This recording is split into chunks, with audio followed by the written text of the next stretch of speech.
Hello guys, welcome back to my new blog.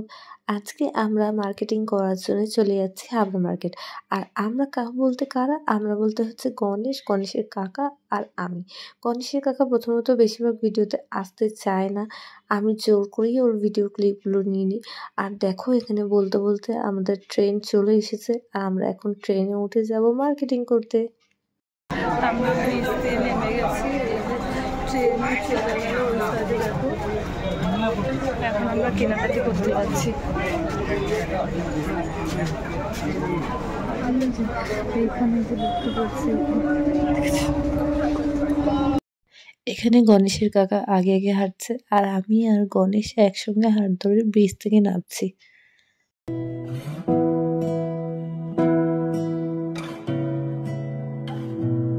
তোমাকে না লেখা চিঠিটা ডাক বাক্সে রাখো কোণে, সাদা খামের না লেখা নাম এঁকেছে তার গানে।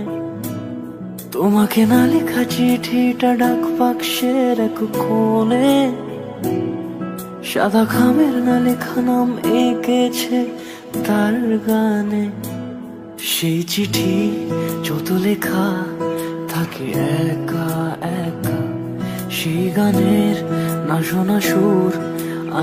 এদিকে দেখো আমি আর গণেশ চলে এসেছি হাবড়া কসমো বাজারে। এখানে আমরা কিছু কিছু জিনিস কিনবো, কিছু কিছু জিনিস বলতে শীতের কিছু জিনিস। বাড়িতে দুটো বাচ্চা আছে, তারই জন্য আমরা কিনতে এসেছি। আর ওদিকে গণেশের কাকা চলে গেছে মেডিসিন নিতে, তাই আমি আর গণেশ এখানে চুজ করছি যে কি নেবো।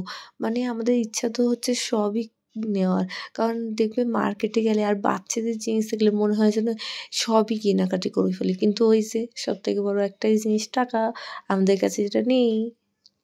টাকা নেই তো কি হয়েছে, মন তো আছে, তাই চোখ ভরে ভালো করে মন ভরে দেখিনি। আর এদিকে আমরা চলে এসেছি রাস্তার দিকে, আর সেখানেই দেখি একটা চশমার দোকান। তো গণেশ বললো কাকি চলো ট্রাই করা যাক। তো আমিও বললাম ঠিক আছে চলো, আমি আর তুমি ট্রাই করে দেখি কোন চশমাটা আমাদের উপর ভালো লাগে।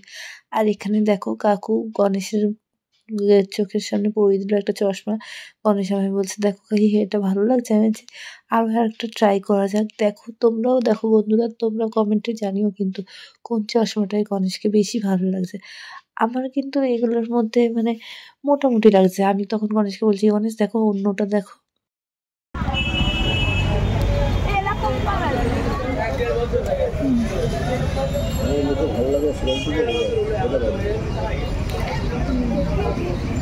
তো সামনে ভালো লাগছে।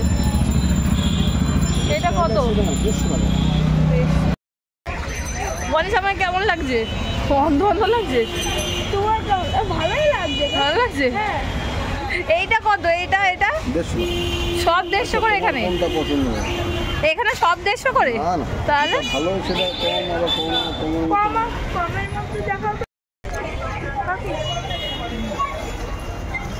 কেমন লাগছে? টাইট টাইট এই দুটো জায়গায়। এগুলো যখন পরবা তখন লুজ হয়ে যাবে। এখন যদি লুজ থাকে তাহলে তো পড়ে যাবে।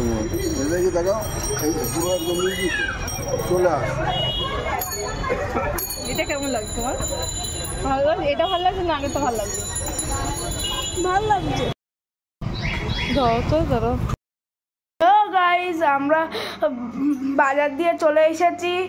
এই যে বুনুর সব কিছু নিয়ে এসেছি।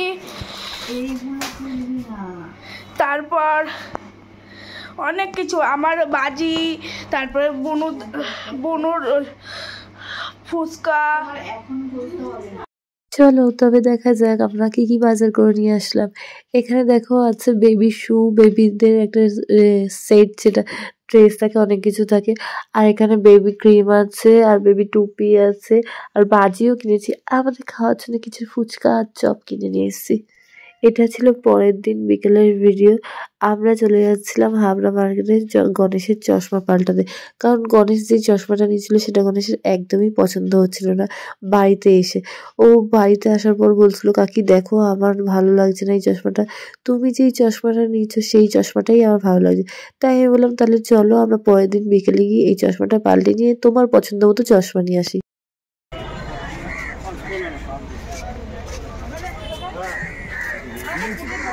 গণেশ গণেশ এখন বসে খাবে।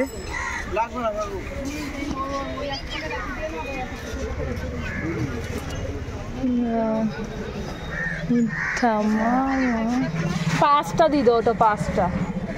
হ্যাঁ,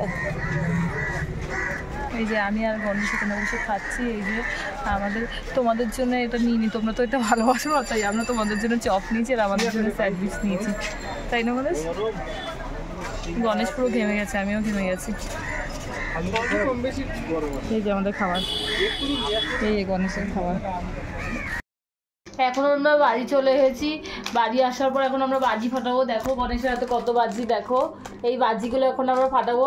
তো চলো এখন আমাদের বাজি ফাটানো দেখা যাক, আমরা বাজি ফাটাবো।